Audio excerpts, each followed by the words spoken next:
आरिवाला थाना रंगशाह के इलाके बग्गी बिरी में 13 कत्ल की लर्जाखेज वारदात। नामालूम अफराद ने 72 साल सरदारा बीबी, 42 साल लियाकत, 35 साल रफाकत को बड़ी बेदर्दी के साथ तेजधार आले से कत्ल कर दिया। इतला मिलते ही DPO पाकपतन तारक वलैद, DSP आरिवाला मलक तारक जवेद, पुलिस थाना रंगशाह और फरांजक की टीमें रेस्क्यू एहलकार मौका पर पहुंच गए। शवाहिद इकट्ठे करने के बाद डेड बॉडीज़ को तहसील हेडक्वार्टर अस्पताल आरिवाला मुंतकिल कर दिया। नामालूम अफराद के खिलाफ मुकदमा भी दर्ज कर लिया गया। राइट वे पाकिस्तान के साथ मैं हूं आपका होस्ट अली असगर डूडी। नाजरीन, कल एक अफसोसनाक वाक़या पेश आया है। थाना रंगशाह का इलाका है, गांव का नाम है बग्गी बिरी। यहाँ पर एक लर्जाखेज वारदात हुई है। एक खातून और उसके 2 जवान साला बेटों को कत्ल कर दिया गया बेदर्दी से। तो इस वक्त जो कत्ल हुई है खातून, उसके जो दामाद हैं वो मेरे साथ मौजूद हैं। तो आए उनसे जानने की कोशिश करते हैं कि असल में ये हुआ क्या है। अस्सलाम वालेकुम। वालेकुम अस्सलाम। मैं सर 64 बीघा रहायशी हूँ। तो मैं अपने ससुराल आ रहा था मिलने के लिए। तो जब मैं इधर आया तो देखा कि भैंस जो चला रही हैं, तो मालूम हुआ कि कहते हैं कि सुबह से कोई भी नज़र नहीं आया इधर। ठीक है, तो फिर हमने जब ताला तोड़ के अंदर आए तो भैंसें धूप में खड़ी हुई थी।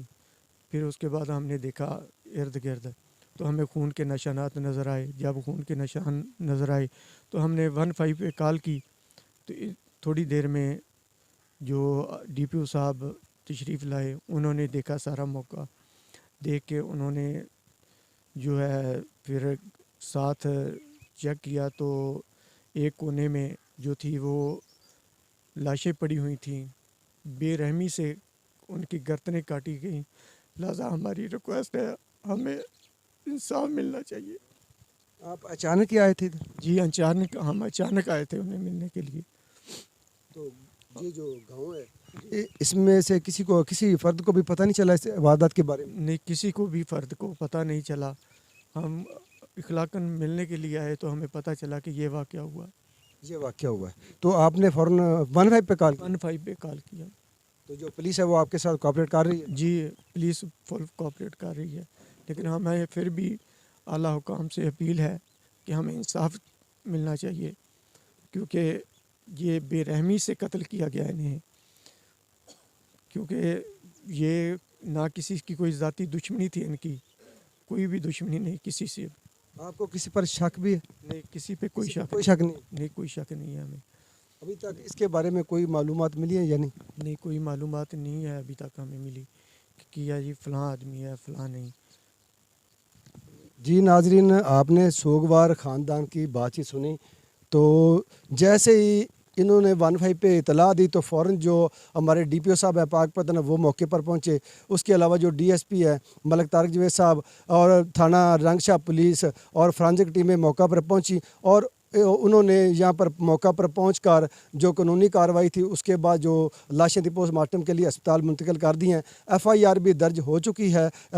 तो मेरे साथ और भी कुछ लोग मौजूद हैं, जो उनसे भी जानने की कोशिश करते हैं इस वाक़े के बारे में। बड़ी लर्जाखेज़ वारदात है ये। तो ऐसे तो कोई जानवर भी नहीं करता जैसे इन लोगों ने किया है। तो उम्मीद है कि ये लोग कानून की जो पकड़ है उससे बच नहीं सकेंगे। आनकरीब ये कानून की गिरफ्त में भी आएंगे और ये इनको सामने भी लाया जाएगा। अस्सलाम वालेकुम। वालेकुम सर, सलाम। क्या नाम है आपका? डॉक्टर अता मोहम्मद जी। डॉक्टर अता मोहम्मद भाई, क्या कहेंगे आप इस वारदात के बारे में? सर, हम आए कल, अपना शफीक साहब आए, उसके बाद इन्होंने मुझे कॉल की, मैं भी आया, आके 15 पे कॉल की और मैडम साहबा और DSP साहब और DPO साहब सब आ गए। आके उन्होंने देखा तो फिर दोबारा कोने पे एक वाशरूम था, वाशरूम में उन्होंने ना लाशें इकट्ठी करके गला काट के उसके अंदर फेंकी हुई थी और ऊपर से ताला लगाया हुआ था। फिर अफसरान ने ताला तोड़ के लाशें निकाली और लाशें निकाल के और पोस्टमार्टम के लिए ले गए। क्या रिश्ता था आपका ये मकतूलिन के साथ?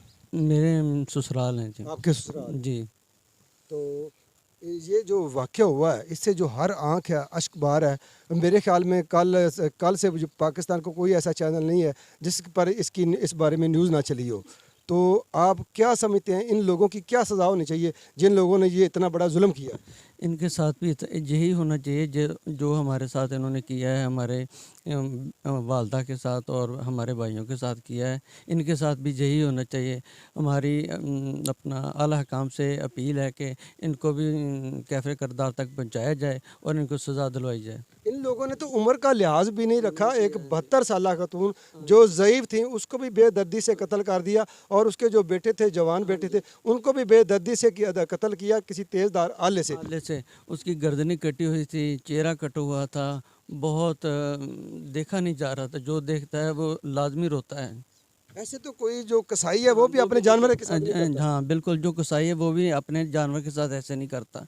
इन्होंने गर्दनें काटी, चेहरे काटे और जो दांत थे वो भी तोड़े हुए थे। जी नाज़रीन, आपने वर्षा की बातचीत सुनी तो बड़े अफसरदा हैं वो, और हर आंख जो है वो भी अफसरदा है, हर दिल भी अफसरदा है, हर आंख अश्कबार है। जैसे ही ये खबर सोशल मीडिया पर फैली, इंटरनेशनल चैनल पर चली, तो पूरे पाकिस्तान में, पूरे पंजाब में नहीं, पूरे पाकिस्तान में एक अफसोस का समा है। तो हर बंदा इस पर अफसोस कर रहा है। तो हम आज इधर पहुँचे हैं बग्गी बिरी में। बग्गी बिरी के बारे में मैं आपको बताता चलूँ कि ये आरेवाला का जो इलाका है चकशफी, उसके साथ ही बिल्कुल नहर किनारे पर वाक़या है। तो हम दुआ गो है कि अल्लाह ताला इनको सब्र दे, और जो मुलजमान हैं वो फौरी कानून की गिरफ्त में आए और आवाम के सामने उनको लाया जाए और उनको कड़ी से कड़ी सज़ा दी जाए, ताकि आइंदा किसी को भी ऐसी जुर्त ना हो कि वो ऐसा कोई जुर्म करे। तो देखते रहें राइट वे पाकिस्तान। हमें दे इजाज़त। अल्लाह हाफ़िज़।